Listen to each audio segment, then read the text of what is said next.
Comic Book Day, and welcome back, all you four-color funny book aficionados. This is US Comics Cast, HQ for all things comic book connected. We are John and Charlie Rivera, co-founders of US Comics. Charlie, happy Comic Book Day. I don't like that your finger rubbed my beard a little bit. Happy Comic Book Day to you and to everyone listening and watching today. As always, we are brought to you by Bad Mary Band and Sergeant Finesse Gaming. If you haven't done so already, please hit that comment section like you couldn't hear a dump truck drive through a nitroglycerin plant, but you have a permanent Wahlberg scowl on your face. Goddamn, that's one of the best intros you've ever... Aunt Bethany, I love you so. Which, by written. the way, did you know that Aunt Bethany was the voice of, like, multiple cartoons that, like, we rubbed early fucking shots to out to as kids? Damn, I did not know that. She Gotta Google that. I'll go ahead. I'll come up with a list for you. We got just outstanding. We got Chris out of the gate already doing What's the damn up, thing. Chris? We are live on YouTube. We're live on Facebook. We're live on the purple site, Twitch. Chris, we love you. Everybody, please comment as we go. But John, Charlie, today's episode 2 of our brand new season and our brand new year was too big to handle Dolo, so I had to reach out and had to call somebody. what are you trying to say? John, today we're going to talk about Marvel's newest TV endeavor, Echo. We are going to talk about you pitching. We just went classic for classic week to week. You just felt the need to... you threw down the gauntlet. Of just classic And cinema. who else to pick up the gauntlet and just backsmack you right back across the Greek Isle? So believe it or not, you are going to be delivered a pitch for a new Jason and the Argonauts. But John, the holiday season might be past, but I'm not ready to let go. No, I'm not ready to take the tree down. I want to talk about an unexpected treat. A new Christmas classic. A new Christmas classic that somehow we managed to trick the writer, director, and creator of including us, which I think he just accepted that bribe. Let's welcome to the show to help us tell all of you about Banjo and Buckshot's Christmas Spectacular, which is not the name. Not That's at what I used to all. call it. Let's bring on the director, friend of the show, podcast host, one of the greatest people I've ever met, the one and only. And you know me. That's true. The one and only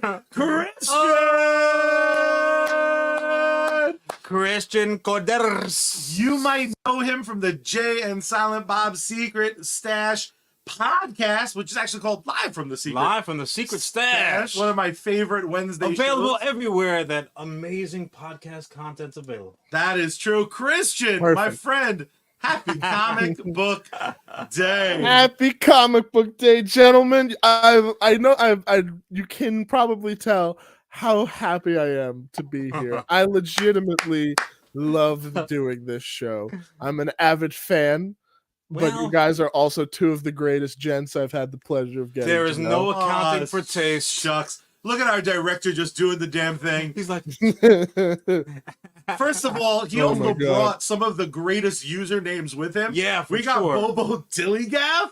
I don't know if it looks like he gives a fuck. I know Silver his name Knight rolls. Kyle is in the house. Silver We got Knight Billy Kyle, Judd. aka Judd, the co-creator of Landfill. Oh, Oh! let me Every just say, episode drops a new piece of lore about landfill, so if we might get a treat. oh, dynamite. The installments are where it's at. If Billy Judd is not a professional wrestler, fix that immediately, because That's that true. is a professional wrestler name if I ever heard one. For those of you who might be confused watching this over on Christian's pages, I am not Julia. This is not Mike, but we absolutely will be happy to play them I am Mike adjacent. on team. That's true. We also have to apologize to friend of the show, Ellis. Ellis, we are just giving him the bluest of blue balls. I promise. Poor Ellis. One day we are going to talk about Godzilla -1. Just Ellis, no. This is going to hurt him. But hold on a second, because I certainly don't want his currently kaiju inflated blue balls to burst. They are releasing back to theaters a Godzilla -1 in black and white. Oh, I'm so excited. Which originally wasn't going to come to the States. Well, you know what though, Charlie? That's what I was waiting for. To go see this flick. Yeah, that's it. That's what I'm gonna go with. Absolutely. We got Braden. What's up, sir? But let's not belabor the point. Let's not hide what we're all here for. This man did the impossible. Christian, you made a Christmas special. I've seen the behind the scenes kind of tutorial you threw up online. You put together a Christmas special in how many days? I don't want to think about days, so I'm just gonna go by. I'm gonna go by weeks. I did it in 3 weeks, and the special came out to a runtime of about 24 minutes. Unbelievable. Yeah. Now you should have started around Easter. I listen. You're preaching to the fucking choir. But anytime I get around Christmas time, I always feel inspired, and it's not like laziness. It's just like, I gotta cram in something before this year fucking just ends. Hell yeah! So, and I went out last year in a blaze of glory with Banjo and Buckshot. Like, it's one of those things where I couldn't half-ass it. And I'm so proud of how the end product came out. And a big part of why it's so good is because of you two. Because you guys voiced you're being wonderful far characters. too kind. I know. I'm not. I'm really if you're not. pitching for the inevitable sequel, I mean, like, I think we're signed our contract is pretty automatic. I a little bit feel like my next contract, I'm going to force you to always let me get a shot at being narrator. I don't insist upon it because I'm not that sort of guy. But I at least wanted to try. But also, as well as only if we pull a Kenny and kill you every time. Fuck yes!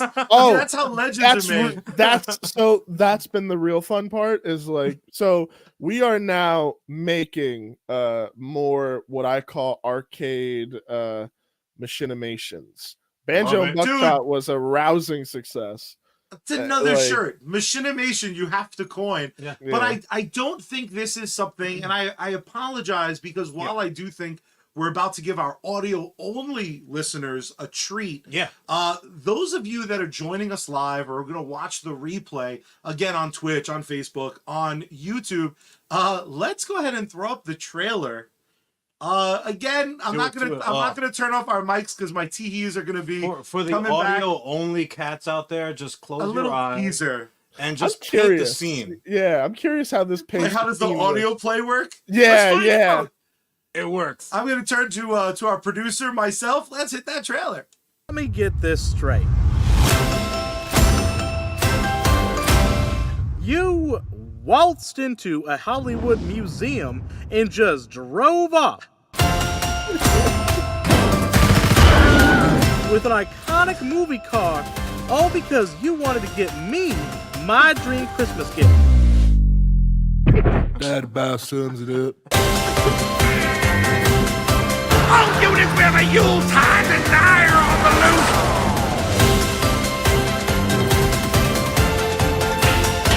Now, come on, let's catch these boys red-handed. What color are their hands now?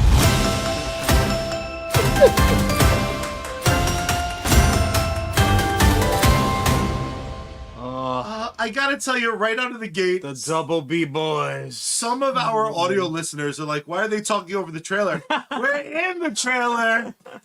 You non-faith-based having sons of guns. Christian, I know these are characters that you wrote. You and I had a off-show conversation that we're not going to repeat, so you have to wait until the end of the show. When we wrap up, I'll let Christian fill you in. He always loses details. But that's true.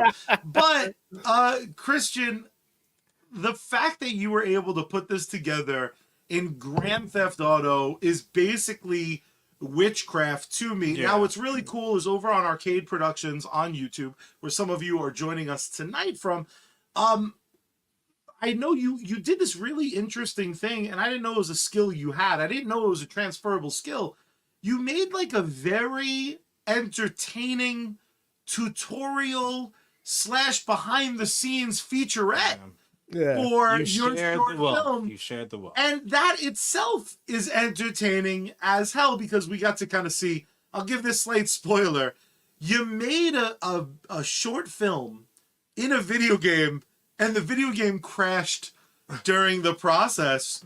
Oh. And when that happened in the documentary, my butthole puckered like you can only read about.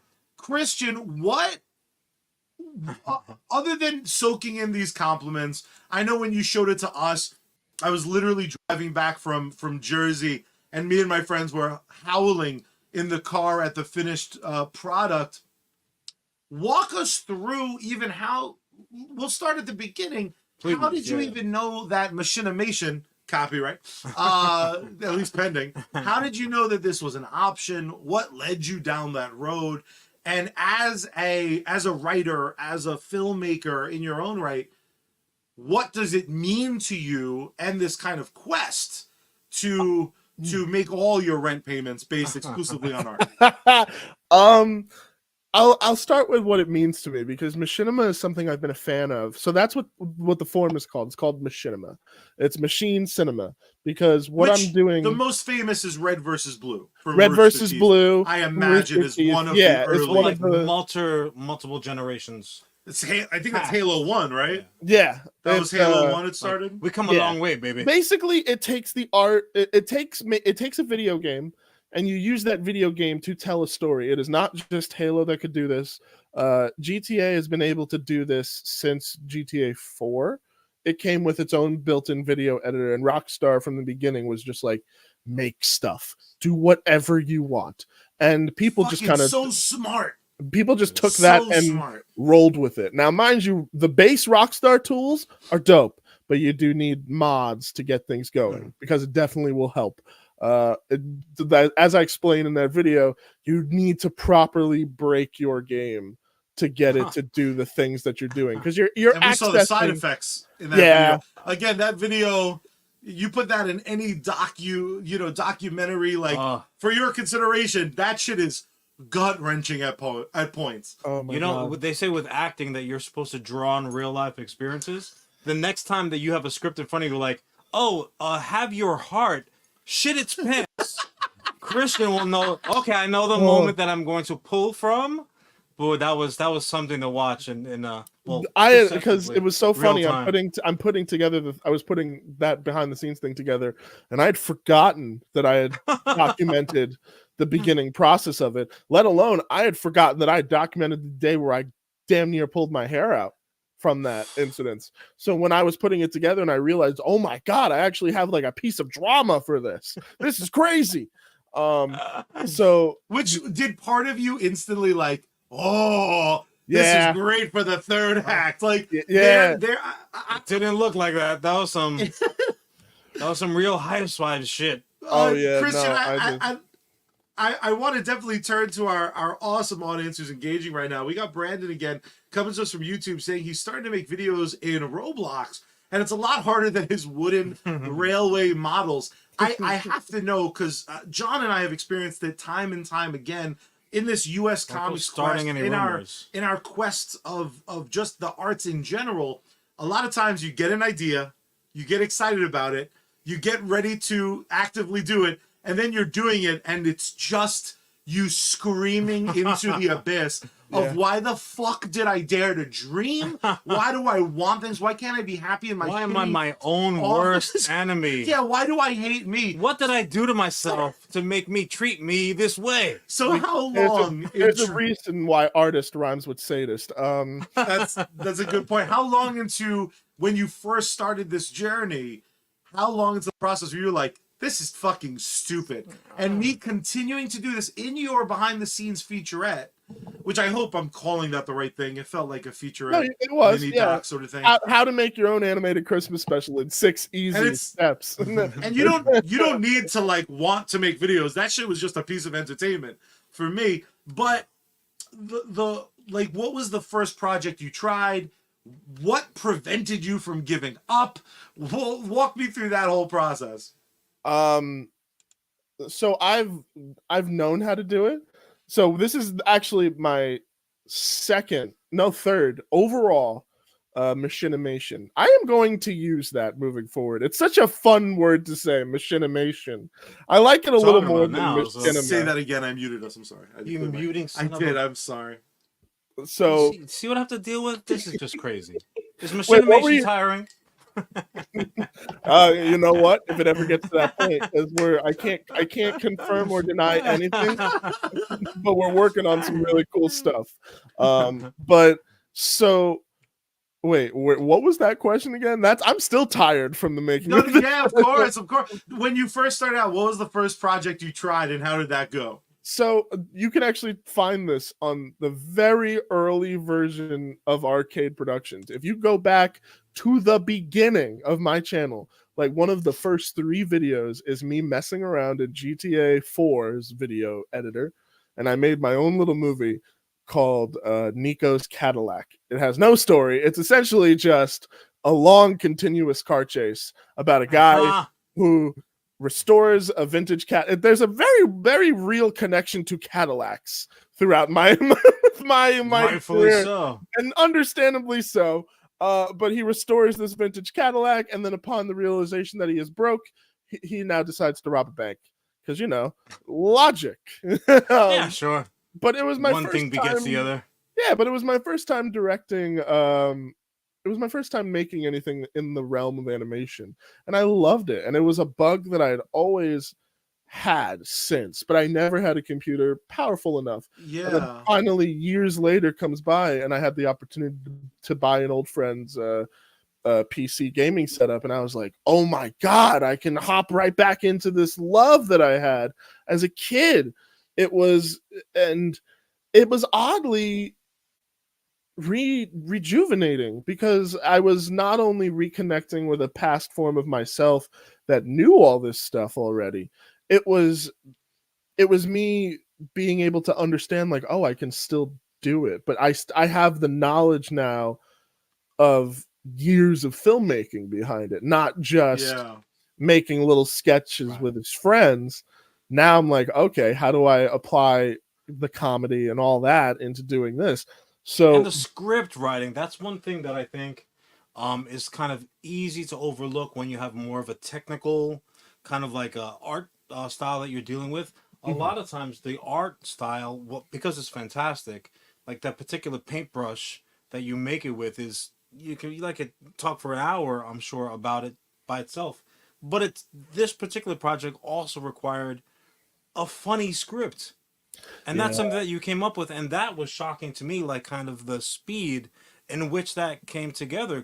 Talk about that, because I would have thought, no, this is something that he was back pocketing for a while and was like collecting dust on a shelf because of, for whatever reason, schedule or the tech or whatever the case might be. Like this was pretty quick for you, right? Pretty quickly. And for your first machinimation to be a car chase, for that to only have one in between before it is a fully functioning comedy, that's wonderful. Yeah, please speak to that. But I will say, though, I did have the benefit of making one project prior to this, which Charles was a part of. Sure. A wonderful Mr. Downtown that we will revisit soon.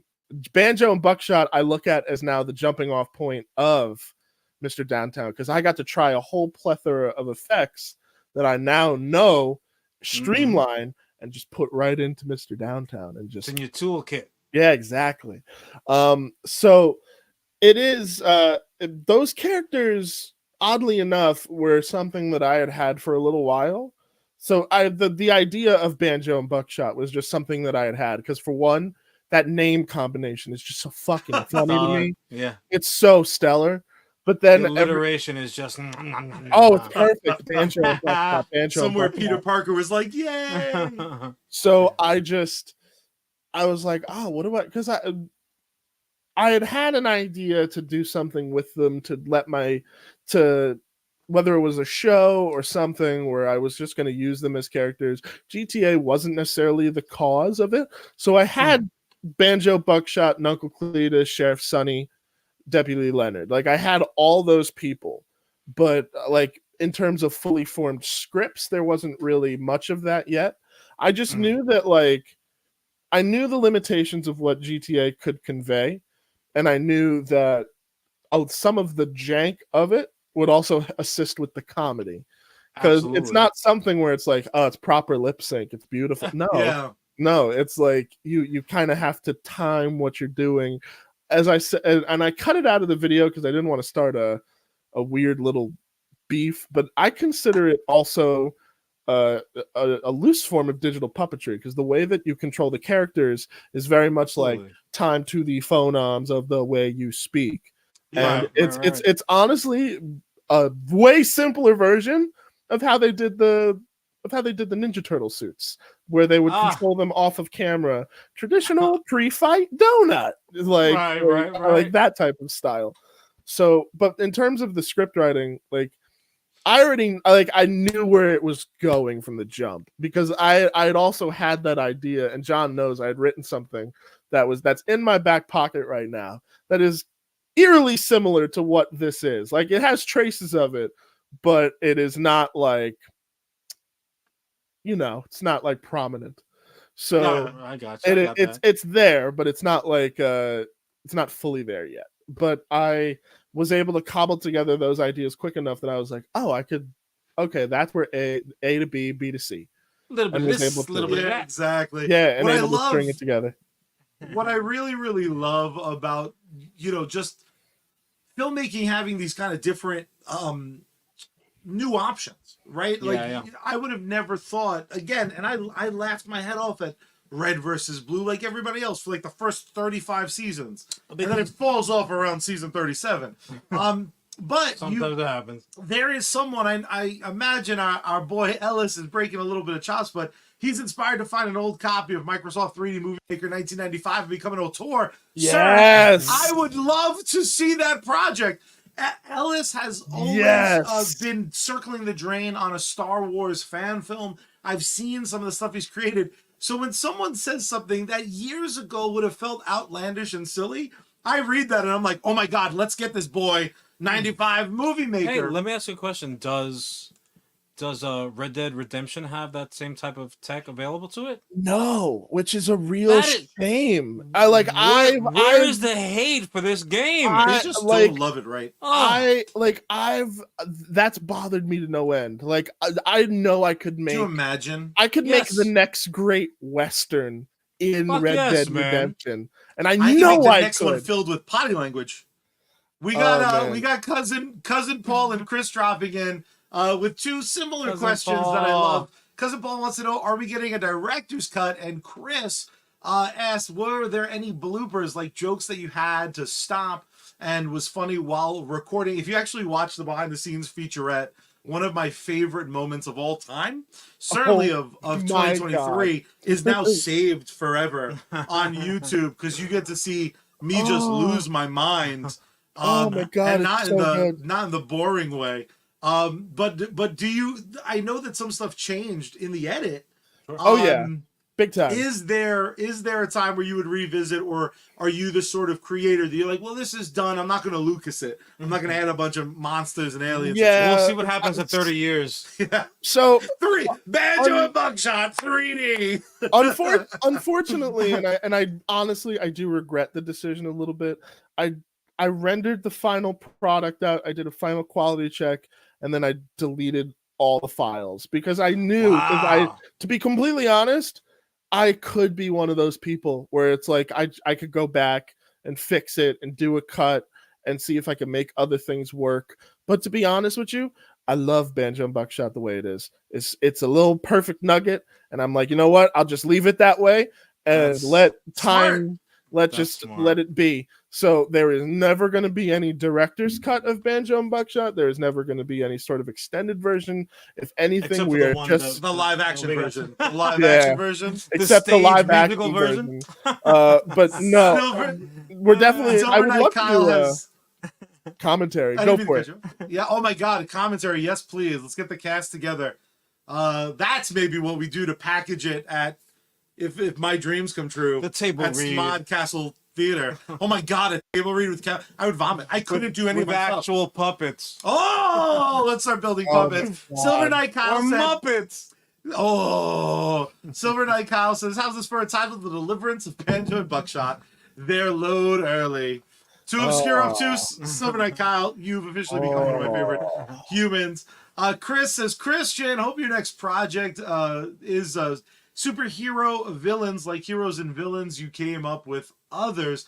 Oh my God, I know that they just saved the servers for City of Heroes. Oh wow. So City of Heroes, maybe we could find a way of breaking that game, because City of Heroes was one of my favorite things ever. Now, mind Julian's you, much more Gabby on the show, says Silver Knight Kyle. You know, you had the beard. You got to keep the glue working. So that's, I'm imagining that You don't want to lose momentum. That's right. That's right, honey. What? I will That say is right. that someone did suggest a way better title at the fucking 0 hour, and I couldn't change it. Naturally.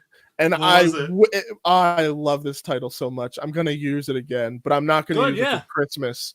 But it's gonna be. It was originally someone had pitched to me Banjo and Buckshot's High Octane Christmas. I was like, Oh. Well, I was like, it's right there. Maybe a yearly Sweet. tradition. Maybe a That- yearly tradition. that's Maybe we the just thing, equalize. Hey. Even if they just get shorter and shorter. Like the They 12 won't. years from now, it's like, Merry Christmas, Buckshot. Yeah, whatever. And They just won't. credits. It's gonna get. They're gonna get longer, like to the point that I am probably gonna save that title for the eventual day. I think I'm gonna treat these characters like Wallace and Gromit. Every once in a blue moon. Yay! Every once in a Just blue they moon, show back up. they show up, and then there's a movie. I love it. I And- love this and plan. Like I- cicadas. And then I'm gonna. That's what I'll save the movie title for. It'll be Banjo and Buckshot's High Octane Movie, because then that's Love got it. that like warm classic feeling of like movies of shows where you were hype. You were like, that was a show. Now it's a movie.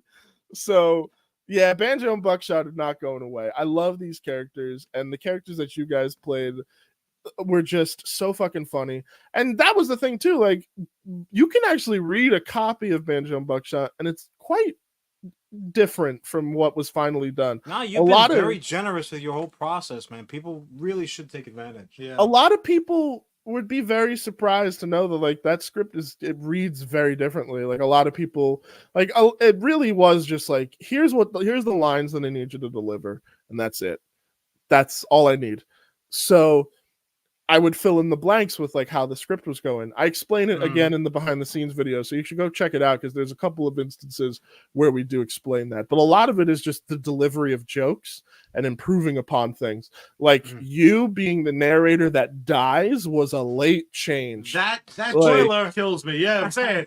Save my. I come back. It's fine. It's technically in the middle of Listen, the movie. It's out there, but it's not a spoiler because it happens within the first 5 minutes. Yeah. Oh yeah, it But almost us- happens in the trailer. If it happened, you know. But but the way that it full circles, it's just so funny to me. I love that type of stuff. No, it's dynamite. So obviously, this is a bromance of legend. I think the truth is, USComics cast live from Jay and Silent Bob's Secret Stash. These are two great tastes that go great together, and you guys can. Before this show, every single Wednesday, Yes. minus this Wednesday, because we just finished up the holidays, you can find Christian over with two of the other greatest people I've ever met Successes. live from the Secret Stash. You can follow Jay and Silent Bob's Secret Stash on all social media. They have a ton of exclusives. So much that good content. the podcast is phenomenal. The store is probably the greatest tri-state It's comic book store, if not worldwide. I know probably Kevin and the rest of the owners and management would be far too modest to admit that place is one of the meccas. But you can also no, I feel like they would say it. fully. They would Yeah. they would also probably tell you can find Christian over at Smod Castle Cinemas. For all the events, basically, you'll be able to find Christian. He's a little bit like the Where's Waldo of the Smod universe. It's right there. Except That's true, you found way easier to find. Let's be real here. That's true. That's like, That's hey, true. where's Waldo? And Waldo was a tree throughout the entirety of the book. We got Yeah. Silver Knight Kyle with another great pitch for you. Banjo and Buckshot meet landfill at Smod Castle, arriving in an ecto Ghostbusters and a nut in the splattered gut of an all too willing audience of degenerates. I feel like now we have to produce that. Oh, just This imagine that poor, the- horrified long line The outside. characters, the character crossovers potential is just so funny to me. Like, one of the things that I loved about doing this project too was now like, I want to go to Kevin and be like, hey, could I do Jay and Silent Bob Go Digital? Oh, that'd Jay be and Silent amazing. Bob gets sucked into a video game and shenanigans happen. Holy shit. And they So, just Kev, meet have you ever Banjo seen and Buckshot. Tron? Yeah. Okay, Now let's play See, this out. Now I'm ashamed because when he was saying that, I was like, yeah, like Superhuman Samurai Cyber Squad. And then you were like, I'm young. John. Alright, so Charlie's gonna take the next couple of plays off. Why don't you take me, big guy? Yeah, So it's just me and you anyway, now, John. it's about time.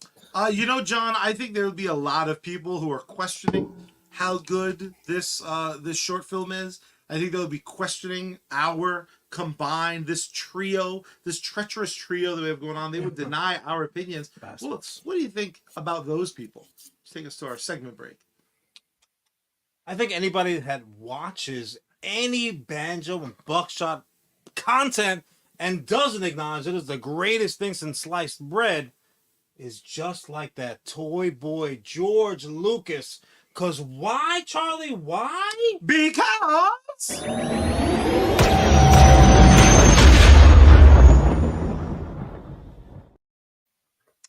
Han shot first. I love that clip so much. Christian, I love the Salute. substitute. Salute. Too much. Oh. Charlie gave me a double go. Oh no. Huh? I spiced up mine a little bit just to join in on the party. My man. Whoa. Christian, where can they find all of this great content? Rather. Why don't you hit them with the easiest place to find it? Well, you can always find any of my stuff on my YouTube channel, which is streaming to right now, Arcade Productions, we are now going as home of professional silliness, which I love that. Very heavily into. But USComics, we posted links as they came through, but we'll also post all the links in a singular location on the USComics. Every place that we share this particular episode as well. So Backpage, how you get there? Craigslist, all the places we post. Guys, and to answer Chris Hewitt, because he's been asking this a couple times, I feel very bad. There's a video I made called "I Made a Christmas Album," and there's a link to where you can find the CD, the digital download. It is there. Nice. And I also just threw it in the comments for you. So if you want it, there you go. That's perfect. That's perfect. We didn't even talk about that. Like the music. Much like John Williams, the music had added an entirely different depth to the project, to the point where I'm sure you having seen the content without the music, it turns into a completely different animal once that music is involved. Am I lying? Oh yeah, but here's the real trick: finding free, good sounding, royalty free music. So shout out to the composers that I was able to find, because holy crap. The third act of that movie is made so much better by that piece of score in that ridiculous fucking ending. But music is hugely important, and that goes for any project. Oddly enough, like that also leads into what we're going to talk about next, I think, which is that's called a natural segue because we're pros, baby.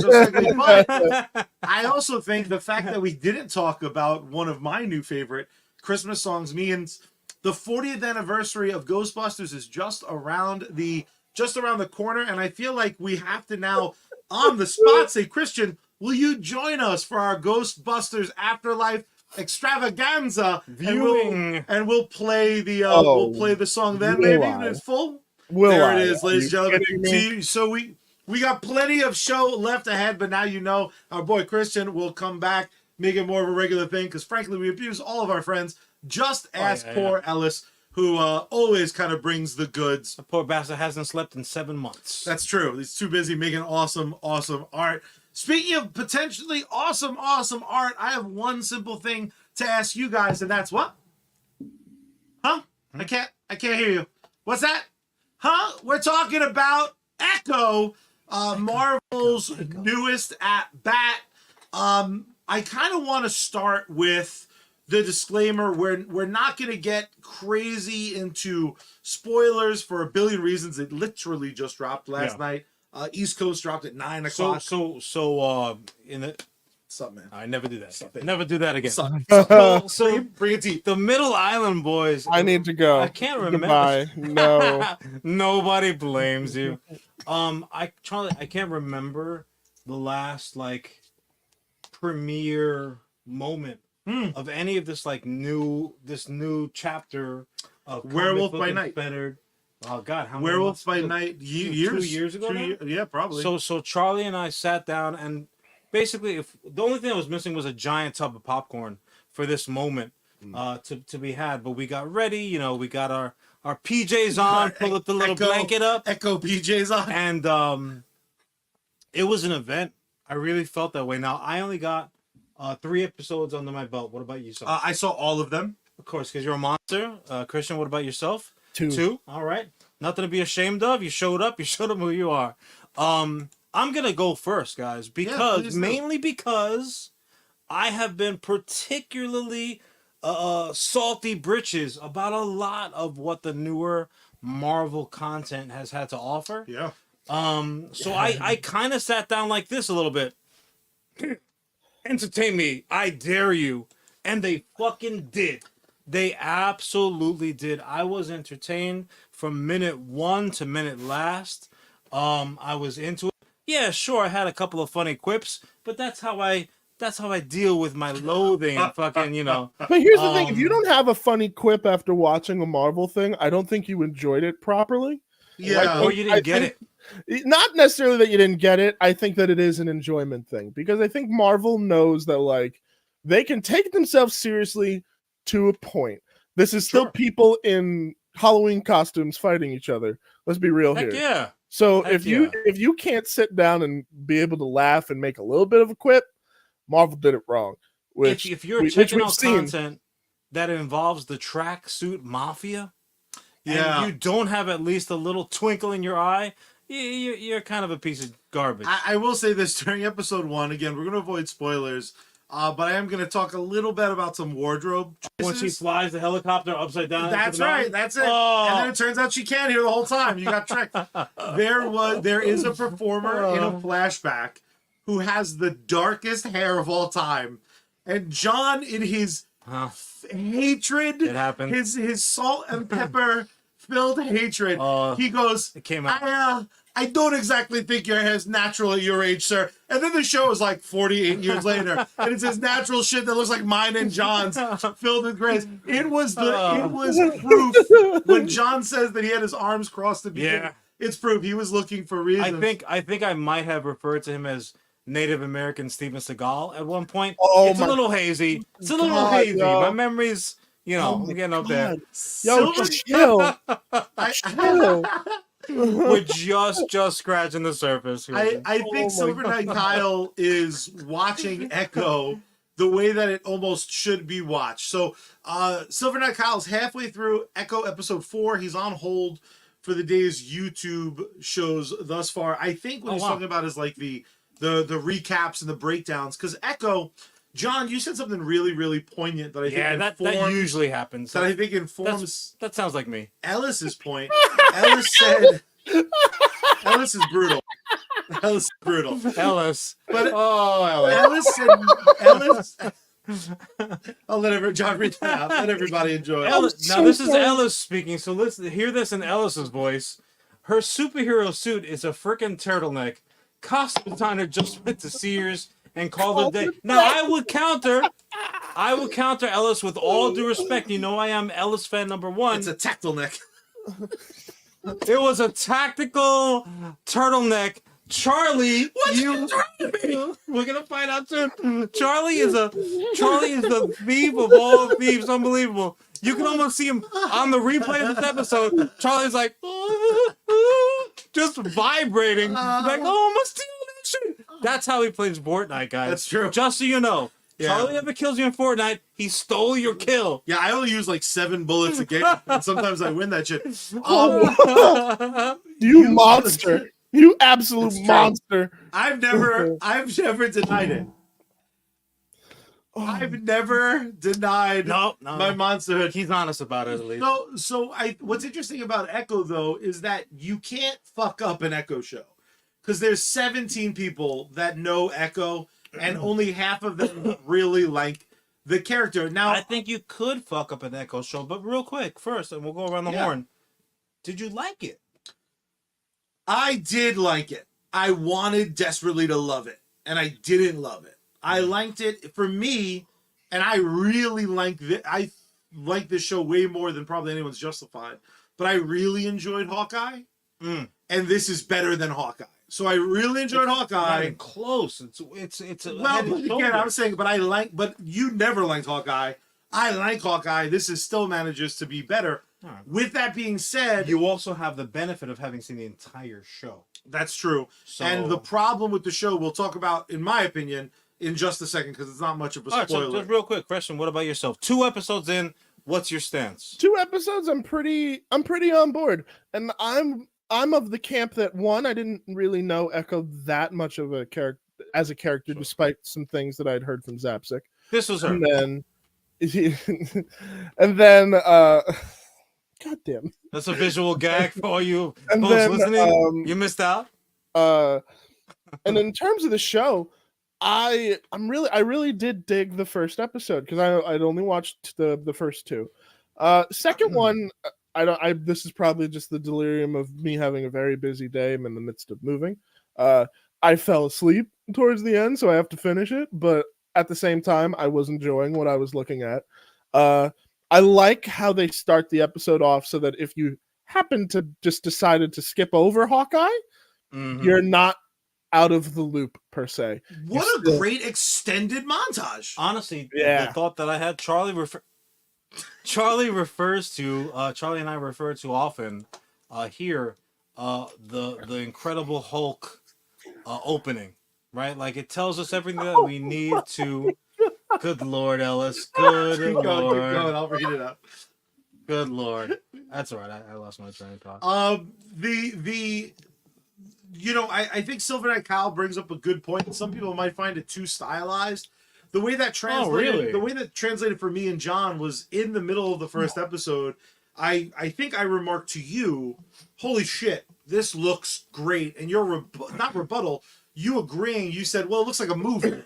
To me, it looked like a flick. It looked like a flick. Whereas truly prestigious Marvel television. Disney Plus content that had been made for it, to me, didn't really feel that way. Yeah, It felt like kind of like, excuse me, just like very glossy, I mean, made for TV content. She-Hulk looks arguably bad. Like it looked like bad TV. Yeah. She-Hulk. I'm not even talking about the CG. Well, I'm not talking She-Hulk about the is CG. all CG to me. Like, Yeah, the CG is the beginning and end of that looks conversation. like they largely. Crayola it. Because the one thing that She-Hulk, again, not to go sideways, but the one thing that She-Hulk got right, not Hulk, but She-Hulk, what they got right was the character. That is She-Hulk. Yeah, Like they fucking nailed that. and Like, anyone that who's like, was- "No, it's not," doesn't read comics. yeah, That's or, fine. or they just don't read She-Hulk comics, which is again totally fine. But Also, then I just hate when people speak to shit that they don't actually. Like, you're allowed to say, "I don't that's like this it." entire show. What Oh, do you yeah. mean? Fuck, I love it then. I will I say love it though, now. like that I think that a lot of people, in terms of like disliking She-Hulk and anything with Marvel when it comes to their VFX, I think for me, I'm never too angry at Marvel when it comes to the visual effects side of things. Like there are some things that look worse than others, but I also realize I'm already in a theater suspending my disbelief already at the Yeah. idea of a 10-foot tall green monster. So you know what? Like if this one time the green monster don't look all that real, it just kind of plays into the fantasy of what I'm watching. Might I add to that? Go a for it. 10-foot she-monster that I would definitely smash without any hesitations. Like, just all the way right in. Just You mean snoo? yeah, hell yeah. I've lived a perfectly lovely life, Christian. Yeah. This is how I go. So remember me fondly. That's all I can ask. Yeah, I will say this. I think it's the part of the show where we need to remind you all that Yeah. fuck the suits, because the truth Oh, of the matter yeah. is, Fuck. Marvel does not pay Them their suits. VFX people appropriately. Doesn't even pay them timely Or from have some of the reports that come in. enough of them for the amount of work. Yes. That to Very me good point, is Alice. always kind of the real and John. That's to me always the biggest issue, because like, look, if they hire the 3 of us and they're like, hey, go make a motion picture, cast it, fucking act it out, Yes, write we- the script, we'd be like, well, okay, but it would still be better if we could get like maybe 50 more people. Yeah. So those video effects artists, those CGI artists, I'm sure they're absolutely the best of the best. but there's not enough of Yeah, them. they're right? being, try like, to whipped. try to save a couple of pennies I know we're not by having talking 10 about it. people. I know we're not necessarily talking about it, but it's the Oh. truth. Marvel is probably looking at Godzilla -1 and taking away the wrong fucking message. Fuck yes. They're like, Fuck yes. $15 million. And what's wait, that message? no. We'll get to you soon. We promise, Ellis. Christian, John, I want to change the conversation slightly to be specifically about what I think is actually, stop enjoying the chat so much. Silver Night Cow's hilarious, and we all know it. What I think the biggest issue with Marvel is, and I know you guys haven't seen far enough along to know if it stays true with Echo or not, but I don't know if you guys agree with this in general. For me, a huge problem in Marvel is there's a lot of times where I do not know what people want. So as much as, let's say, Love and Thunder was a movie I don't enjoy, Thor, from minute one of that film, wants a family because he lost his. So when that film wraps up, the one thing I'm able to do is I'm going to say, good job, movie. He wanted a thing, and then he either got it or he didn't.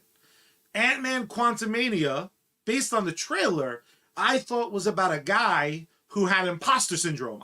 I added an idea to a movie that doesn't show up. Ant-Man and the Wasp. You shaped it the way it probably should have been. Yeah, but you can't trust the trailer. But he doesn't want, they like their whole goal for that is like escape, which is a shallow goal, but at least it's a goal. Those are two examples that I would say, like, at least you're doing that right. I think there's a ton of examples, especially in the world of Marvel TV, where I don't know what anyone fucking wants. Okay. And, you know, again, we have Christian who gets to... Do you mean anybody else wants? Like, as far as... No, like what you wanted, right? No, like I'm talking about the characters. What is the character's fucking endgame? Okay. So, and I think Echo, at least by on episode 1, they make it very, very clear that... I think they give lip service to what she wants, but I do not know if her plan doesn't really make sense to me. Like a 20-minute recap all about what she wants. Ellis coming in. What were you gonna say, Christian? Ellis coming in with the facts, yo. Thor just wanted muscle mommy Natalie Portman. Don't we all? Yeah. Oh man, get online. No, but I think what you're speaking to also speaks to a bigger problem that I have with Marvel movies, and it's that they're not as creator driven as they used to be. Like we talked about it in conversation through comments on the last show, but it was the idea of the what if of like, oh my god, imagine what Edgar Wright's Ant-Man would have been. And that's the hype that I had at the beginning of Marvel. It was, oh my god, Jon Favreau doing Iron Man, Kenneth Branagh doing Thor, like that, like things that made sense to do those shows.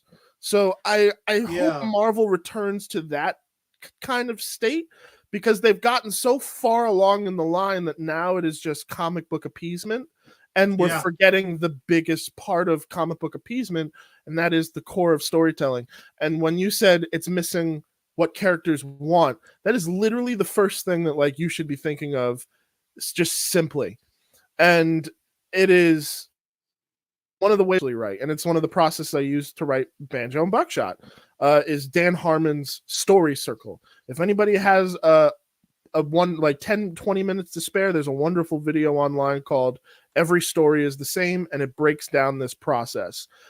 Every story can be broken down into a story circle. You need to go search, find, take, return, change. Every story fits in that little bubble. And what does it start with? You and need. And when you don't establish that from the jump, you ain't got squat.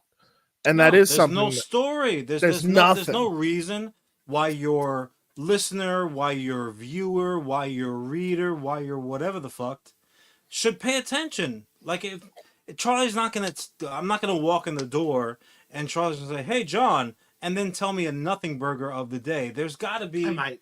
I'm a bad storyteller. He definitely would. But no, there's an entire point of telling a story, and yes, sometimes it does feel that way. However, just to kind of like veer back into the lane, I didn't miss that from what I saw thus far. Yeah, Now, no, it might I'm not be. It might not end up that way. It might be one of those things. Because that's the thing too with Marvel's longevity.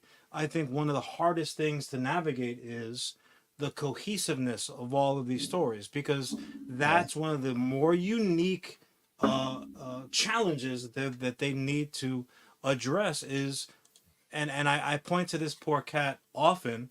Shang-Chi. Yeah. So here's this fucking absolute diamond that they drop on us. Like, just gave me the Kung Fu theater vibes from 1987 all day, just up and down my spine. And they were like, "Oh, do you like that?" I'm like, "Yeah, I like that." Like, no more. What? What do you mean? But we have all these Where other they fucking adventures found? that are going on. Maybe we can even just interlace a little bit. Like, you even took a little bit from other things and kind of gave us a taste there. Can I at least even have that much? And they said, no.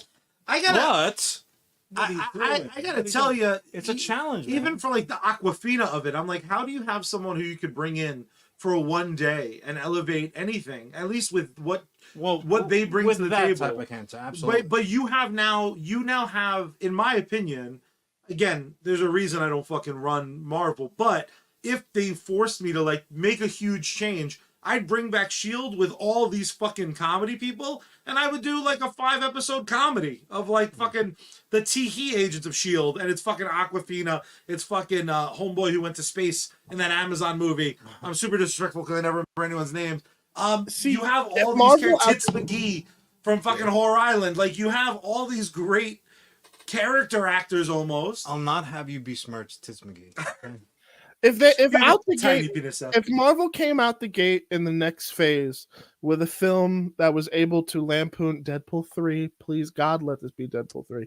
But if they release Deadpool 3 and it is them lampooning like the ridiculousness that has been going on the past couple of years, please, because now I think is the time for Marvel to have the proper mirror up to itself and laugh, because at the end of the day, like, no matter what the outcome of the flick or project was, they're still making these superhero movies. Yep. People getting dressed up as in Halloween costumes, and they're just printing money. And there is something. I didn't mean to go to Christian. Continue. I'm sorry. No. It is literally just like, it's this behemoth now that they have even lost fucking control over. Absolutely. Like, what they had in the early benefit stages of the MCU was not having to worry about a connected continuity. At the very end of the movie, we get the fucking, I'm putting together a team. It's called the Avengers. Yeah. And then that's great. Awesome. And then eventually they started to trickle into each other's movies. And that hasn't happened like in these shows. Like, Echo has a smidge of it, but even then, matter of fact, Echo even infuriating. has this. I need help. So it has a specific kind of like tag on it where it's Marvel Spotlight, which love it. as we all know though means.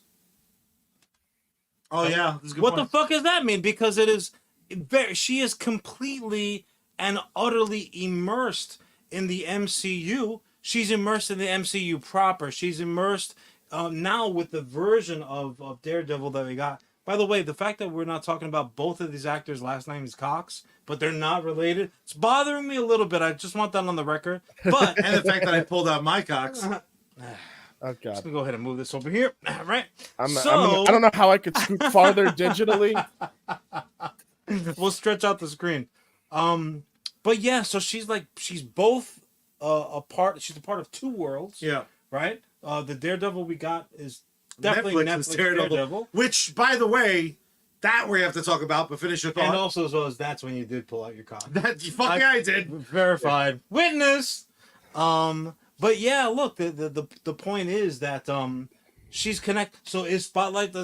They're connected to everything. Don't worry about it. To me, It doesn't mean anything. Give me a little one-liner. Yeah. If you're introducing something new and it's not obvious, then you gotta give me something. To me, it just felt like them being like, we're going to show some blood. And the fact that this show, if it does nothing else, the reason I want people to support Echo was because it forced their hand, a combination of some people not liking She-Hulk, which I totally respect and appreciate. I understand why. But what they did to a certain extent was they now have said, hey, all the Netflix shit counts. Maybe it didn't, and they've always kind of flirted with like slow down with the all the. Well, no, that's what they fucking said. They said it's the full. Get them on the so phone. I will. I gotta talk to them. What's amazing about that for me though is you cannot deny the brutality that existed in the Netflix series. I can deny the lack of fighting ability in Iron Fist. I could play Iron. Like, Oh my Oh god! I punched God. you. Let's Poor not bastard. say we did. Can we? Like, no. With all that being said, for me, Echo is the direction that I wish Marvel would move back to because they flirted with it. As far as I'm concerned, Yeah, but here's my thing again. And 2 episodes. What am I on? 3? 3 4? you said. And complete. Mm-hmm. Aren't they though? Aren't they what? Aren't they moving back towards day 1 level shit? Because Yeah, well, they are. street- This see, is here's the what. thing. Street level, right? But also as well as I don't think a little Iron Man is street mysticism. Iron Man was very street level. You felt like he was street level? 100%. I'm He not- fought well, them with- first of all, he this fought them energy with- is all the with fuck over the tuna. place. He fought he fought him with tuna cans and rocks. A box of scraps. I would say the first act of Iron Man is a street level threat. Then once Homeboy was like, I'm gonna create the arc reactor and just kind of be Look at Christian preserving our friendship, but he does create the arc reactor in the first act. Yeah. So you tried to bring our relationship back together, and I fucked up yours and mine, Christian. Yeah. What I love, But what you I know, love, but you know what he exactly. does. But you know what I mean. I know what you meant. What he does. Not the little beautiful one that saves our boy, but the Fair giant enough. world-ending one that when takes Jeff Bridges just instantly out of the MCU. Just that was like also a I got the problem that I one have. from from the World's Fair. Can we use that? No, stupid. the This truth will also is, be your last movie. Also, how you gonna have Jeff Bridges in the MCU and then just kill him off in Iron I think they Man should 1? bring back his twin. That's what I would do. Yeah, I What's- agree. What's interesting about comic book movies as a whole, not just Marvel, and sometimes Marvel, but not this version of Marvel. When you look at some of the greatest superhero movies of all time, right? You have your Superman, you have your Batman, but you also have, and by Batman, I not only mean Dark Knight, I also mean 89's Batman. By Superman, I mean our boy Chris Reeve. Everybody in knows that. Superman 1 and 2. But you also had Blade. You also got Iron Man when his popularity was dog shit. He was D-list, maybe C-list, but don't let anyone pretend he was a fucking B-lister. Iron Man wasn't He was shit definitely not at the the Hulk. time. And then when you had A-listers, right, like fucking Spider-Man, you got 2, then you arguably got 3 bad, and now you have a bit of a Yeah, your Spider-Man my- opinion fair enough. is very shit colored What glasses. You're what not I'm allowed to talk saying about it. is there are plenty of Superman 3s proving that even the greatest hero may not equal the greatest movie. So when you take someone like an Echo, when you take someone like at the time Punisher, who's been filmed 3 times and a couple seasons of television under his belt, if you find a character that people, and this is the most boring shit I say every fucking episode, but if you find characters that have writers and creators that want to tell stories with that character, you'll get something interesting. Even if you fucking hate Echo, one thing I can promise you in its 6-episode run, you get to see something that's visually good. You get to hear awesome music cues. You get to hear great music. You get to see well put together stunts. And there might be some decisions that drive you insane. It's not a spoiler. A couple of one-shots, maybe? Kingpin is not going to be less divisive than he was in Hawkeye. You're not going to have everyone fucking agreeing about what's good and what's bad. What you have to do as Marvel, in my opinion, if you want me to stop fucking hating these suits, what you do is you let creators create. They proved it with James Gunn that you get the right person for any fucking character. Don't let anyone fool you into thinking they gave a fuck about a raccoon or a tree or 2 green fucks that looked very, very fucking similar and a knockoff of a cool guy in fucking Star-Lord. Those guns are pretty bad. Those guns are pretty badass, They're but pretty badass. his regular guns are lame. They look like fucking, But Nazi don't guns. let anybody tell you that you gave a shit about the Guardians of the Galaxy before. No, the you're a fucking liar. movie. And if you did, you probably You were like mean- mad they changed the You look. mean the property that only came about because they fucking lost the Star Wars license. Yeah. Why do we never talk about that? Marvel used to put out bomb Star Wars comics. Then they lost the license. We have we have all of these talent that's like, oh, we draw shit in space. They're like, all right, we'll give you something to do. What if Luke Skywalker, what if he got a helmet though? There's a reason why I will always call the Guardians movie space operas, because they 100% are, and anybody who says Absolutely. they are not is just wrong. And also, that's some cool film shit to say. Oh, I'm That's sorry. I can refill it. I thought we got. We have enough vanilla vodka. We still for gotta months. drive. We still gotta drive. Just final thoughts for me. If we want Marvel to return to form, I think a huge way is feedback. I think a huge way is not gonna be a problem. is diving in. But I do think one mistake that I've made, one mistake that I'm planning on making moving forward, because I'm a hypocrite. Sheila. There are times She where can be a problem. if you want to have an opinion on Echo, my opinion is you have to watch all of Echo.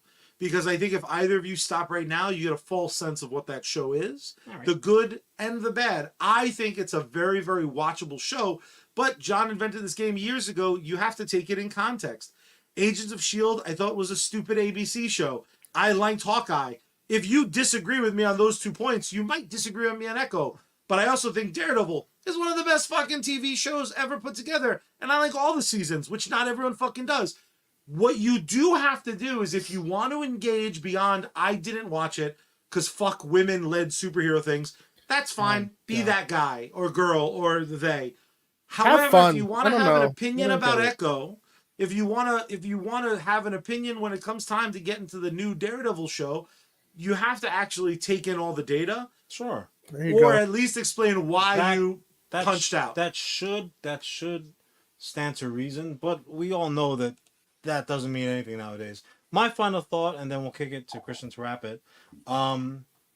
So far, so great. So far, so great. And I am not at all, much to Charlie's chagrin, a ranker. Yeah. Like, I just don't do it. I take it for what's in front of me. I only eat what's in the plate in front of me at that moment. And that's what I'm doing with Echo. Hopefully she doesn't beat the shit out of me when I do so. She might. But yeah, I'm enjoying it. Again, I didn't have any great Echo knowledge moving forward. I caught her kind of like I owned her first appearance. I'm like, okay, whatever. But that's, I think, one of the benefits of working with a non-necessarily beloved character, not a despised character. It's not a reclamation project. It's one of those characters where people like, usually, there are exceptions. Obviously, Zapsik, I'm sure, has a very, very educated opinion about it.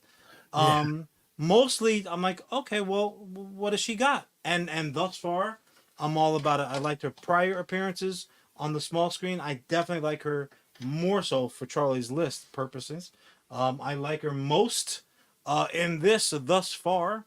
And I'm definitely gonna see it through. I'm definitely gonna see it through to its completion. Christian, what about yourself? Yeah, I'm with you. I'm pretty much in the same boat. I'm really enjoying where it's going, which I could say that's been a very welcome change for Marvel products, because I have not been excited in a little while, and now I'm at a point where I'm like, I'm excited to finish the rest of episode 2, watch the rest moving forward.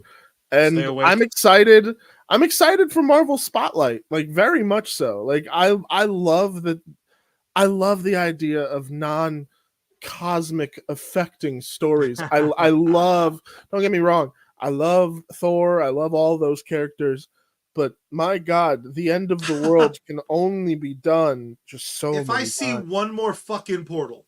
Well, so much so that Thor. Listen, we already saw Star-Lord's gotta be like, what's happening in the backyard? I'm like, yay, backyard problems. We already saw peak portals, okay? We're good on portals with Marvel. That's their problem. They want the aftermath of that. They want like that one extra little zhizh. One more little tremor of fucking... you will never top on your left. I'm sorry. There you go. That's true. I will say the big bit of feedback I want from this week, please check out Echo episode 1. Daredevil has a least. fight scene. It's in the trailer, but the full fight scene, in my opinion, is the most Daredevil-y fight scene ever, exclusively because of baton work. So I'm not asking if it's your favorite. Yeah. I'm not asking if it's the best. What I'm asking you is, when it comes time for Daredevil to get his own show, which is right around the corner, am I finally getting my dream of like full baton action? Because the truth is, the one thing I will say against the Netflix Daredevil shows, one of my favorite shows of all time, they didn't handle the batons as well as even the Ben Affleck movie. Because in the Ben Affleck movie, he uses all 3 modes. I'm sorry. I love me some Batfleck. I love it. Boys, let's. I'm sorry, John. I'm with Charlie on that one. My man! I will always say that he is one of the best Batmen. I think it's true. I'm Oh, sorry. hell yeah. Look, And it's not because I'm not biased. Like I just And he's the second best Daredevil. The one from the trial of the Incredible Hulk. he Just not that good. I hate the costume. look, a fish is a terrible bird, and I love Affleck's work, but like, look, he could only work with what was put in front of him. I don't hold it against him. He's a fish because he loves that snapper. Yeah, What up? That's Oh my I almost got it. I almost got it. Let's pay some bills. Word. And most importantly, we are in part brought to you by Arcade Productions. You can find them on YouTube. You can see all the goodness. The Christmas special, absolutely killer. I think the behind the scenes featurette, I think I might even be more obsessed with, just because you might see this pop up, and I really, really love But myself. don't let sometimes. that prevent you from checking it out. It's still very much worth watching. We are once again also unofficially brought to you by Live from the Secret Stash. It's a podcast every single Wednesday featuring the top 5 news, comic book events, the Zapsix and Christian.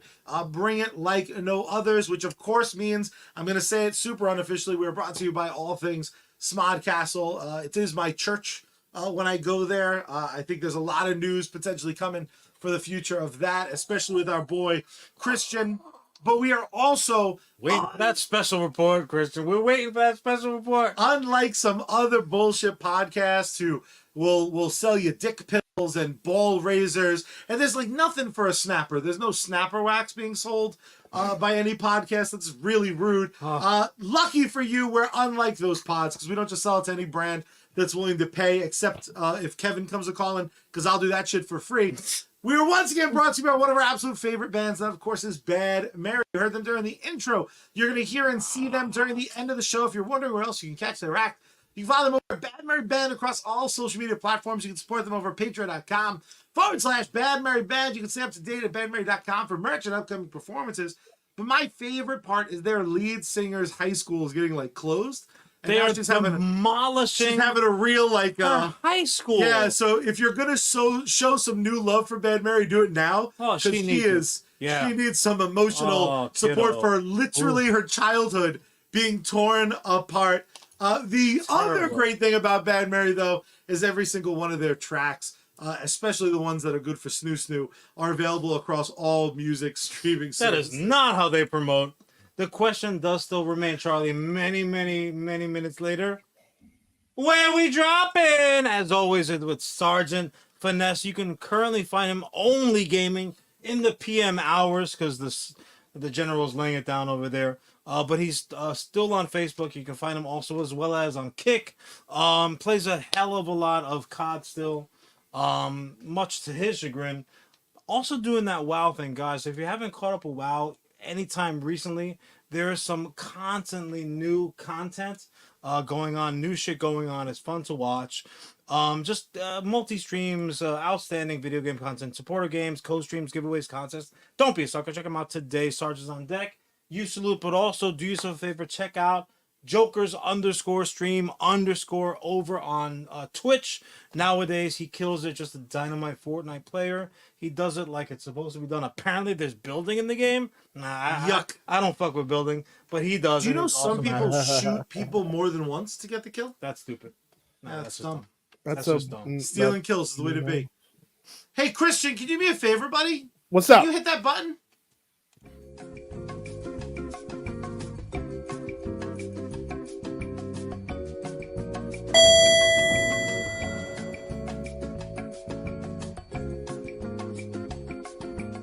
my God. One of these, one of those. Charlie, that is I not was- a bow tie. Perfect. Did you think those were real buttons? I can't. Oh, I cannot my with that God. tie. that doorbell chime was so loud in my headphones. Sorry. Oh, poor Christian. That's my bad. Poor Christian. Christian, how loud is this for you? It's nothing yet. It hasn't played. There you go. How's that? That's Volume-wise? perfect. Nice. Christian, I'm so glad you joined me in my other endeavor that we didn't invite John to. We have opened Arcade Studios.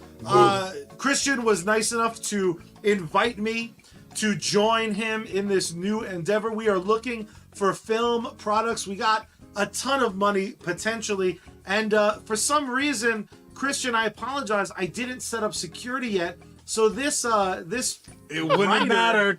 It would not have mattered. This writer seems to be in the elevator with us. He's gonna pitch us a film. How you doing? And at the end of it, we're gonna decide if we're making this movie picture or not.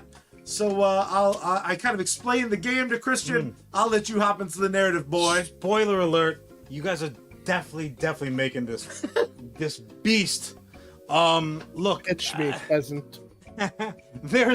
there is no secret to the fact that I might be a few days older than Charlie. Strangers aren't really so sure about that, but it's okay to ask. 6,000 does not. days. He doesn't get angry at all when he gets asked that question. But I am indeed a little bit older, smidge. Fat people don't live to your age, so I'd be dead if I was your age.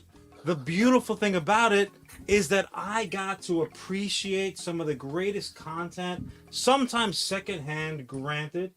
But I come up in the age of when Napoleon. Napoleon was great.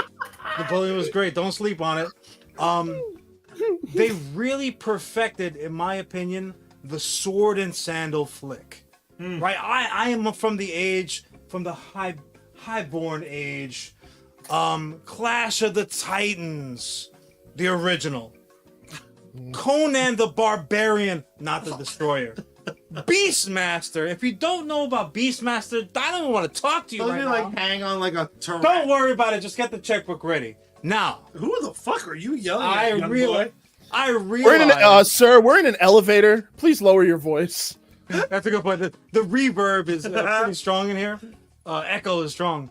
However, I am not above acknowledging the fact that while in my opinion were the best, they were not the first. Right? So we had our precursors to these type of adventures, the true sword and sandal extravaganzas. There was Sinbad. There Hilarious. was not hilarious, pretty fucking dynamite. Now look, I realize again, some people might not know the particular content that I'm currently going to revamp and revitalize and just knock your socks off. So I'm actually going to do this a little bit different in that I'm going to remind you what you done missed, maybe what came before. So I am of course referring to the 1963 live action, mostly film, Jason and the Argonauts. That came out on your 23rd birthday. That's I will awesome. kill you on my 23rd birthday is what's going to happen. So, just real quick. So, Eastman Color, the film is made in collaboration with stop motion animation visual effects by Ray Harryhausen. So, again, the three worlds of Gulliver, Seventh Voyage of Sinbad, and then probably most famously, and rightly so, Jason and the Argonauts. If anyone's unfamiliar with his work, I promise you can close your eyes and see Jason fighting stop motion skeletons, which, my opinion, still holds up. Oh, yeah. I sent you the link, Christian. I should have done the Oh, same. no, I've seen it. That Oh. fight is legendary. That is security, hold up. Don't need unbelievable. you. We're gonna take that down to a Cody yellow, but stay online. But stay alert for Um, when we get to the floor. It's unbelievable. So this movie again, it broke a lot of ground with its stop motion animation, and not the first or last to come after it, which we'll refer to shortly. But the interactive aspect specifically of the skeleton fight was mind-blowing to me, even to 2024. There were certain parts of it where you're like, okay, that's basically a lizard, you know, very far away, that type of stuff. But amazing shit. It's mostly known, the story. I was a big mythology guy coming up also, so for me it was mostly about, as a fan of mythology, seeing some of these monsters and, you know, myths come to literal life was just mind-boggling. But I think we can do it better. But just as a reminder, Pelias, not such a great guy. He usurps the throne of Thessaly, and in doing so kills King Aristo. Now there's a prophecy that states that one of Aristo's children will avenge his father. Aristo's infant son Jason, that's the guy, because he's got 2 sisters and things don't work out too great for them. Matter of fact, his older sister goes straight to the temple of fucking Hera, and she's like, please help me. Matter of fact, she asks specifically Hera by name 5 times if she can help her, because their hometown of Thessaly is being as they were killing. She's like, help the bitch. She's like, help me. Forget those people, help me. Hera, I've come to bargain. Hera, I've come to bargain. What am I up to? So now that happens, and she does end up getting killed, sadly. But little baby Jason gets squirreled away 20 years later. Jason himself saves Pelias from drowning in a river. The accident was actually orchestrated by Hera, because Hera, as we all know, holds a grudge. Only maybe Zeus doesn't know the fact that she holds a grudge, but she does. Now Pelias did receive, he takes over Thessaly, and in doing so, in acquiring the throne, he takes it upon himself to get a little prophecy thrown his way, and that's the point where he's told, hey, no, you'll be king, things are going to work out great for you today, but in a few years' time, you are going to be killed by this cat who is wearing 1 sandal, which is kind of weird, but that's kind of specific. Like real uber specific. But that's just how the gods did stuff back then. Especially these gods. Now, there's a lot of just like, looming. Come on, guys. First of all, there's no such thing as gods and titans. You're all the same. Stop lying. Stop pretending. But that all being said, now 20 years later, that's exactly what happens. He gets saved from a river by a cat wearing 1 sandal. Now, granted, the sandal flew off when he was helping this asshole's saving his life, but that's neither here nor there. Turns out, Jason is there specifically to kill this cat. That he just didn't know that this was the guy in the river. So he's a nice guy, Jason. He saves him anyway. Now Pelias, he knows this motherfucker's here for me. I'm not gonna tell him shit. I'm not gonna tell him who I am. I'm trying to avoid this situation. However, he ends up kind of bringing him into his camp and saying, hey, why are you in town, man? What are you doing nowadays? And Jason admits to him, look, I'm here to get back my... Real aggressive, too. He just saved his life. So he's like, I'm here to get my family throne back. This is my town. I need to rally these people. And nowadays, there's really only one way to do it. I have to go out. I've got to get that golden fleece that everybody's talking about. Let people know this is basically what you're under. Follow me and let's take hometown back. The king, he's not feeling this. He says, you know what? I'm going to go ahead and I'd rather not say, be usurped. He's like, you know what? Nah, not today, buddy. So I'll tell you what. You go out and you do these unbelievably difficult things. And if you achieve all of these goals and come back with the fleece, you can have that throne back. Done deal. Done doggy. Put it there. So Jason's like, all right. But he's smart enough. And this is one of those moments where you ask yourself, okay, well, what's learned in this myth, right? That was the whole point of mythology back then, just like it is supposed to be now. DC, I'm looking at you. Marvel, I'm talking to you. And he says, you know what? I know this is too difficult for me to do all on my lonesome. So I'm going to go out and I'm going to put together, just like the beginning of Mask, right? Where they said this is the mission and all the cats in Mask, they pick their teammates. Is it about the cartoon? Yeah, I'm talking about the fucking guy. Yo, we were on the same page. I was like, yo, are you serious? That's gonna be a problem. But if I have to cast him, I will. I also feel like some people were thinking, they're like, somebody stop it. that This is also a would way probably different work, movie. But that's more Viking mythology. But that's fine. I mean, that's but fine. 1990s Cameron Diaz. So here we are. Jason goes out and he puts his crew together. Guys from all over Greece. Now they're famously competitive against one another. So he ends up holding a competition to be like, yo, you want to roll with me? Hell of a montage. I'm going to take the best of the best. So they're going to fight for the honor. And the ship is a dope ship. So the ship was built by a guy named Argus. So the ship, ergo, is named the Argo. And then all the sailors on that ship are what? Argonauts. Son, welcome to the party, pal. Oh. So his team consists of none other than Hercules. Maybe you heard of him. Mulligan? Hylas, Achates. They were secretly sent by his father Peleus. Remember that fucking name because he's a bad guy. So Jason runs low on supplies. Hera guides him to the island of Bronze, warning him, look, just take what you need. Get water, get meat, do what you gotta do, and get the fuck out. But Hercules is gonna do Hercules shit. She's like, all right, look at that giant statue. I bet there's some good stuff in there.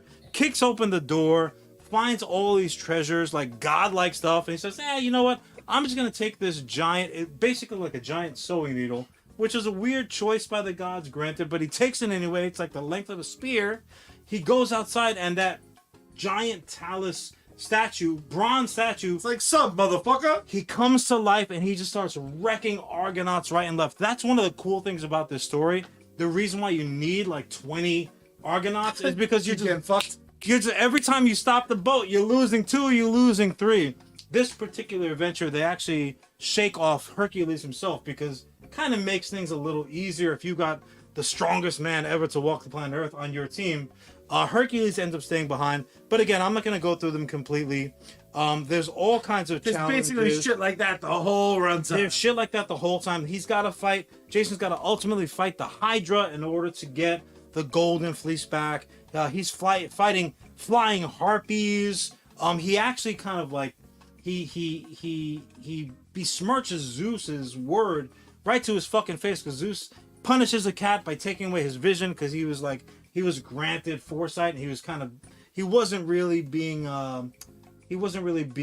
judicious with the ability. So he's like, you know what, motherfucker, you can see into the future, but you can't see in actuality, Zeus says. So he makes him blind. So now these harpies are stealing his food. Jason's like, nah, fuck that shit. We're gonna take care of the harpies so you can eat, bro. But then you gotta help me out.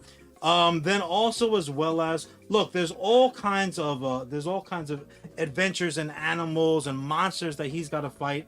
But yeah, spoiler alert, he comes through at the end of the day. He gets his golden fleece. He goes back to his hometown of Thessaly, and he gets his throne back, albeit briefly, because this is still Greek mythology Zeus is based. a cunt. Nah, not even that, Charlie. Almost all Greek mythology is fucking tragic at the end of the day, which I would argue that's what the Greeks were really trying to tell us. Life sucks. Things are not going to work out in your favor. Everything you is just bad. gotta deal with it. But that all being said, if you've watched even a few minutes of this flick, we mentioned it before, the one fight, the one stop motion that really stands out is when Jason and only just 1 or 2 of his Argonauts, they have to fight these skeletons that come up out of the ground. They literally come from devoured humans that the fucking Hydra just made a lunch out of. And they're like, the skeletons will come back. Guys, we're gonna do it all over again, right? What made this movie famous in 1963 was its stop motion animation. And we also saw what hot, smelly doo-doo you're gonna get when you try to apply current CGI and technology to a fucking classic like what they did. What they did to my beloved Clash of the Titans is unforgettable in my opinion. So we're not gonna go live action with CGI crazy effects over the top of it. Oh no. We are going to keep it in the realm of stop motion animation. All right, and when I say that, I am talking to you about what my man Guillermo del Toro did with his Pinocchio. Oh, I love a gimmick. What granted, we know that Banjo and Buckshot is absolutely a new Christmas classic, but yet another Christmas classic which has not gotten anywhere near enough, in my opinion, fucking attention. Jingle Jangle. If you watch the stop motion sections of Jingle Jangle, It's just a pitch Jangle. and then apply it to what I'm talking about right now, I want a modern made stop motion animation remake of Jason and the Argonauts in that style. Like you're talking about somebody telling you a story, a myth that you can see animated, and it looks like it's made out of carved wood. Like one of the best parts of Clash of the Titans for me is when Zeus would take Perseus down off of a shelf, basically, and just pop him in the middle of a coliseum and like, all right, do something and entertain me. That's the version of this fucking new modern classic that I want to make. It'll take some time, but it won't cost that much money. Charlie, may me and you parlay in our corner of the elevator for a second? We may, yes. I'm gonna go over here. The elevator just opened, so perfect timing on your pitch. You don't listen to us. Yeah. What's up, boss? Security, don't escort him out yet. In fact, take him over there for like 5 minutes. All right. So, bro, Rough him up a little. I'm so about this idea. Dude, I'm a little wet. I'm actually, so here's the best part about this too. Like we have the money to do it. Yeah. We don't. How do we fuck him though? No, we don't. Honestly, let's make this one of those like true Hollywood stories. Let's make it good. Okay. Let's actually like keep him involved. But let's First give look him rights? Yeah, first look rights. But here's what we're gonna do. We're not gonna lean more into Rankin and Bass because I saw that. Mm-hmm. We're gonna lean more into Leica, Coraline people. We're gonna get those motherfuckers, and because they can handle a story like this. After if you imagine our money with NECA, get Kubo and the toy line Two through String. NECA. Yeah, there's franchise potential. There's a Saturday morning cartoon here, Argonauts. Like So we offer him a minimum though, yeah. No, 100%. We hamstring him into like a 7-picture deal. We're son. Hey, yeah. Come back on. Oh, he's so Puerto Rican. How about a fair rate for a good pitch? There was one little small section. Oh shit. That I forgot to mention because I know that you money grubbing son of bitches are all about franchises, right? I know that Now, this granted, is a bit, but I hate being called a suit right now. Like it actually shook me to my core. because you made eye contact with me and you called me a suit, and I know we're in a bit right now, but holy shit, you guys are dressed really nice. That's all I can say. Now look, here we are. Now 100%. I happen to be the king of the 100-minute miracle, right? I think that is a perfect length of time for an adventure type of flick. However, if we did want to take a slightly deeper dive into these weeds, I do like money. We can easily turn each one of these monsters as they pop up in the windshield of the Argo.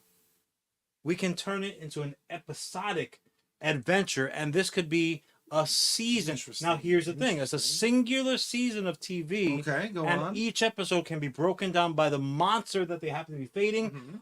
Ultimately culminating with the big skeleton battle, which honestly, everybody, if they're not, certainly should be looking forward to. But it also, as well as, I try to take my motivation wherever it fucking comes, it hits me in the face.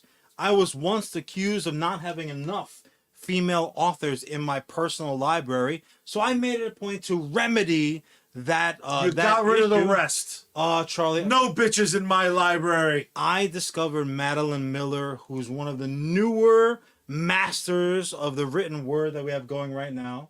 So in the original, if anyone remembers, except us three, Medea was the Oh, child! nope, Don't you claim nope, me, nope, not that one, but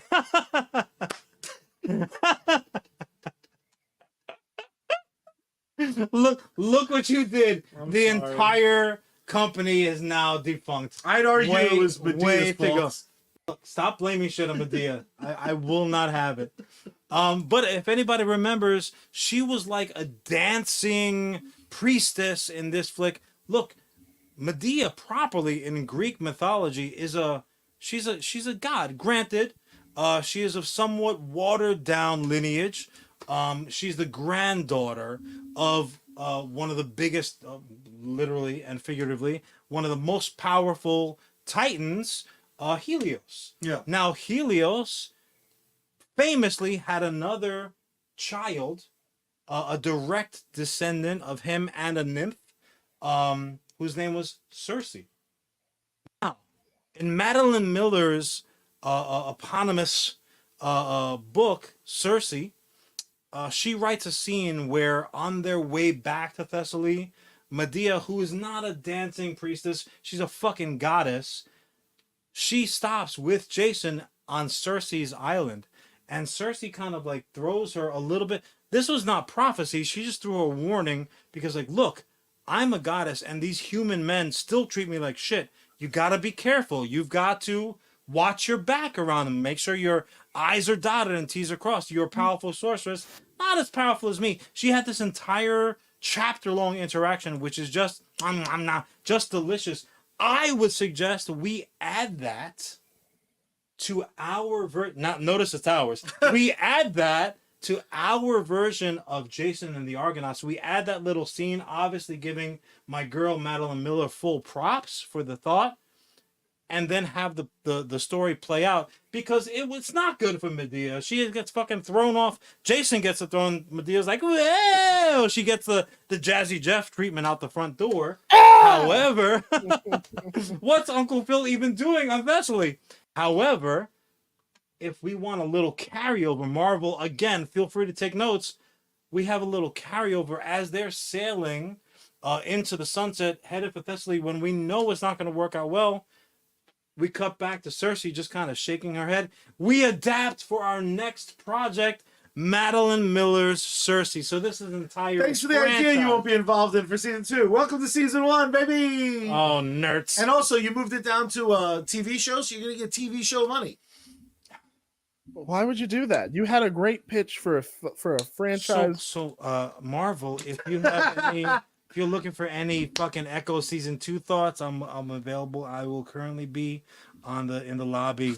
Now I have Charlie and Christian's. I got a pitch for you guys then for this Oh! to add on to this, because we're not making this a show. We're making this a big old fashioned road show. Big tub of popcorn. Big tub of popcorn movie. And here's what we're going to do. We're going to be, and I think you're both going to be on board for this. We're going to be the first ever stop motion animated film shot in Ultra Panavision. So it is like the old school movies. We do it, even the stop motion, like the characters, like everything that we see will be like the newer style. But when it comes to the classic appeal and the monsters, we lean into the Harryhausen effect, where we blend two different styles of stop motion animation. Then we take it a step further. And we release this like the old school road shows with an intermission in between. Sure, we have the general public release, but we have the version that goes into theaters with exclusive scenes that'll get snipped out that the general public will then never see again, creating an Q&A and our merch booth. We're gonna make so much fucking money. And then welcome to the show, baby. Oh man, the idea of that alone could make us millions in the franchise rights alone. I'm so on board for this. Sir, prepare to sign the rich and famous contract. You are in. Welcome to Arcade Studios. We can't say it much better than Silver Knight Kyle, the true snoo Hollywood story. Also dropping Ray Harryhausen, Rankin Bass, kicking ass, modern telling. from a little That's bit the earlier in the hashtag show. that needs to happen. I just want to mention something on Kyle. Thank you so much for your service. He was talking about the Punisher being able to kind of blend reality with comic book goodness. Bernthal's just And coming across. Ellis dropping arguably the line of the night. Ever tried Greek yogurt? Yogurt isn't yummy at all, but it is going to wind up going. The comment of the night is going to go to our friends over at YouTube, specifically Silver.Kyle, Jason, and Ben Affleck's Argonauts. Ladies and gentlemen. Well done, Silver Knight Kyle. What an absolute killer show. Christian, we got lots of talking to do in the post show. Thank you so much for coming on, man. We can't wait for you to come back. That's not how you write my name on that check, bro. What are you doing? It's my bad. I wrote it to myself because I love Buddy. Like the true Hollywood suit, we're not. Christian, hopefully you'll come back super soon. Yes, If not, yes. We're absolutely going to hang out soon. Christian, thank you so much for coming on the show, bro. Listen, really, you don't ever have to threaten me with a good time of coming onto the US Comics Company podcast. I love hanging with you guys. It is always a pleasure and a delight. I cannot. I'm among peers who equally love this shit as much as I do. So, thank you guys. Thank you guys for having me. Thank you, said. Thank you so much. Even better. Next week we will be back in studio, live from the Secret Stash. Is it back next week? Do not know yet. Either way, make sure you're following them on all social medias. Just in case they're not, make sure you go look for them every Wednesday and show them all the love when they're live. Thank you, those new people who joined us this week. Thank you for our classic members joining us live. You can find the show each and every week. The recording, the audio-only version, drops every single Wednesday. The moment it becomes Wednesday, you have access to US Comics Cast, the video cast, every single Wednesday, 8 p.m. Eastern Standard Time. Don't threaten us with going on a UK podcast because we would love to. Silver Knight, hit us up. It's our new bestie. Keep this party rolling, but yeah, I'm big in the UK. They just don't know it yet. That's true. There is only one way that we end each and every episode of US Comics. John, do you mind showing the beautiful people how we do it? There we go. Step one, we gotta turn the volume on. And by that I mean power on. Yo, baby, you're so good. Then we gotta turn the volume up. We gotta tune Bad Mary in. Open up the window wide and scream out to the night sky. Scream a space girl. We out.